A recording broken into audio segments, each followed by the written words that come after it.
அரசியலில் ஒரு கட்சியில் தொடங்கி மற்றொரு கட்சிக்கு சென்று மீண்டும் பழைய கட்சிக்கே திரும்புவது தமிழக அரசியலில் புதிதல்ல. ஆனால் ஒவ்வொரு மாற்றத்திற்கு பின்னாலும் அரசியல் நிலைப்பாடு என்ன என்ற கேள்வி எழும்பொழுது சில தலைவர்களின் பயணம் விவாதத்திற்கு உள்ளாகிறது. அந்த வகையில் செந்தில் பாலாஜியின் அரசியல் பயணத்தை எடுத்துக்கொண்டால் அதிமுகவில் இருந்து அமமுகவுக்கு சென்று பின்னர் திமுகவில் இணைந்தது அவரது அரசியல் பாதையில் முக்கியமான திருப்பங்களாக அமைந்தன.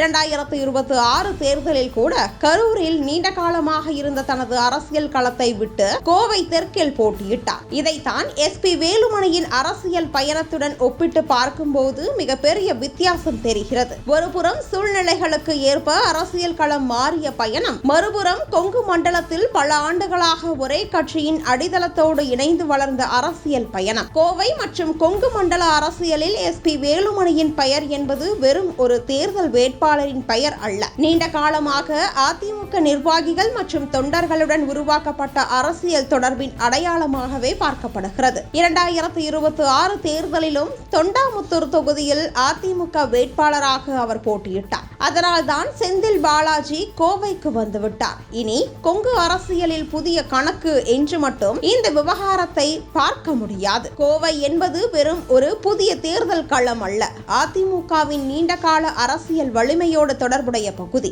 அந்த அரசியல் களத்தில் எஸ்பி வேலுமணி பல ஆண்டுகளாக உருவாக்கிய அடித்தளத்தை திடீரென வந்த ஒரு அரசியல் நகர்வால் அளவிட முடியாது. செந்தில் பாலாஜி கோவை தெற்கில் களமிறக்கப்பட்டதையே அரசியல் ரீதியாக திமுகவின் மேற்கு தமிழக கணக்குடன் இணைத்து செய்திகள் வெளியிட்டிருந்தன. இதன் பின்னணியில் தான் கடந்த சில நாட்களாக பரவி வரும் செந்தில் பாலாஜி மீண்டும் அதிமுகவுக்கு வருகிறாரா என்ற தகவலையும் பார்க்க வேண்டியிருக்கிறது. எடப்பாடி பழனிசாமியுடன் அவர் பேசுவதாக கூறப்படும் தகவல்கள் அரசியல் வட்டாரத்தில் பரபரப்பை ஏற்படுத்தினாலும் இதுவரை வெளியாகியுள்ள தகவல்களை வைத்து உறுதியான முடிவுக்கு வர முடியாது. அதே நேரத்தில் இப்படிப்பட்ட செய்திகள் கொங்கு அரசியலில் யாருடைய பலத்தை சோதிக்கின்றன என்ற கேள்வி இயல்பாகவே எழுகிறது. ஏனென்றால் எஸ்பி வேலுமணியின் அரசியல் பலம் என்பது ஒரு பதவியிலிருந்து மட்டும் வந்தது அல்ல. பல ஆண்டுகளாக கட்சி அமைப்புடன் இணைந்து செயல்பட்ட அனுபவம், தொண்டர்களுடனான தொடர்பு, தேர்தல் களத்தில் உருவாக்கிய அரசியல் அடையாளம் ஆகியவை சேர்ந்துதான்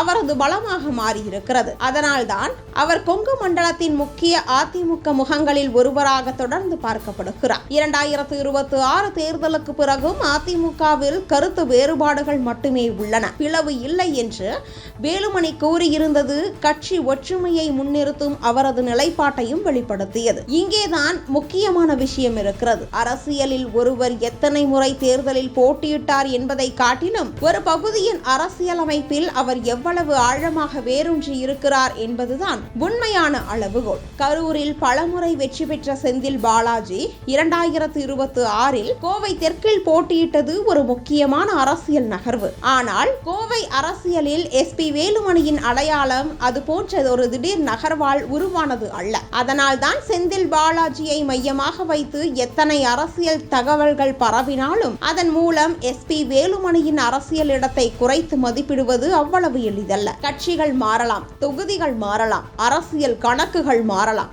ஆனால் தொண்டர்களின் நம்பிக்கையில் பல ஆண்டுகளாக கட்டப்பட்ட அரசியல் அடித்தளம் ஒரே நாளில் மாறாது. கொங்கு மண்டலத்தில் எஸ்பி வேலுமணி உருவாக்கியிருக்கும் அரசியல் அடையாளத்தின் மையம் இதுதான். அது ஒரு தேர்தல் வெற்றியின் கதை மட்டுமல்ல, நீண்ட கால அரசியல் பயணத்தின் கதை. அதனால்தான் இன்று செந்தில் பாலாஜி விவகாரம் எவ்வளவு பரபரப்பை ஏற்படுத்தினாலும் கொங்கு அரசியலில் எஸ்பி வேலுமணியின் இடத்தை பற்றி பேசும்போது அவர் ஒரு சாதாரண அரசியல் முகம் அல்ல. அந்த மண்ணில் பல ஆண்டுகளாக உருவான அதிமுக அரசியல் சக்தியின் முக்கியமான முகம் என்பதுதான் கவனிக்க வேண்டிய விஷயம்.